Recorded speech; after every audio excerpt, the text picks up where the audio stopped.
Hello guys, welcome back our channel Miska ব্লগে তোমাদের সবাইকে স্বাগত। তো আজকে রবিবার, জন্মাষ্টমী উপলক্ষে আমাদের বাড়িতে হচ্ছে গোপালের কোনো অনুষ্ঠান হয় না, যা হয় শান্তিমা আর হরি, আমাদের সব কিছু ওনাকে দিয়েই হয়। সেই উপলক্ষে একটু ভোগ আয়োজন করা হয়েছে। তো মা রান্না করছে, আমি ভিডিও করছি। অনেকগুলো স্কিপ হয়ে গেছে, আর যতটা পেরেছি করেছি। ভোগটা আমিষ হবে, কেননা বুধবার করে আমাদের নিরামিষ হয়, সেই জন্য এখন আমিষ হবে। তো মা বলেছে ইলিশ মাছ, কচুর শাক আর যা ভাজাভুজি দিতে হয়। আর আমার মেয়ের জন্য অনেক ভিডিওই তোলা হয়নি, যেগুলো তোমাদের দেখাতে পারলাম না। প্রথমে তেল দিয়েছে, তার মধ্যে ইলিশ মাছের মাথা কাটা ওইসব দিয়ে কি দিয়েছ? তেজপাতা, হলুদ,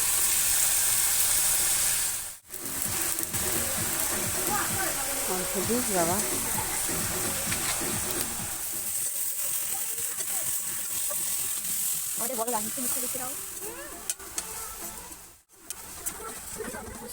2-3 মিনিট ঢাকা দিয়ে রেখে দিয়েছে। তারপরে জিরের গুঁড়া নাড়িয়ে চাড়িয়ে তুলে নিয়েছে। চলো কী কী রান্না হয়েছে তোমাদের দেখাই।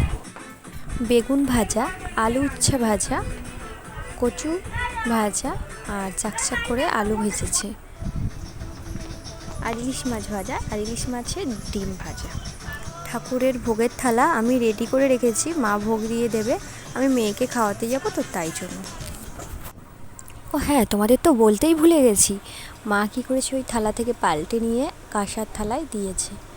তো আমি মেয়েকে ব্যস্ত ছিলাম, মেয়েকে নিয়ে, তাই ভিডিওটা করা হয়নি। এখন তোমাদেরকে সেটা দেখিয়ে দিলাম। তো সবাই ভালো থেকো, সবাইকে ভালো রাখুক। হরি আমাদের, হরি বল, হরি বল, হরি বল। শান্তি মাতার জয়, শান্তি মাতার জয়, শান্তি মাতার জয়। তো আমি রেডি হয়ে গেছি। অন্য অন্য দিন মাই দেয়, মা ভোগ দিয়ে দিয়েছে, আমি বন্দনা পড়ব, সেই জন্য আমি রেডি হয়ে গেছি।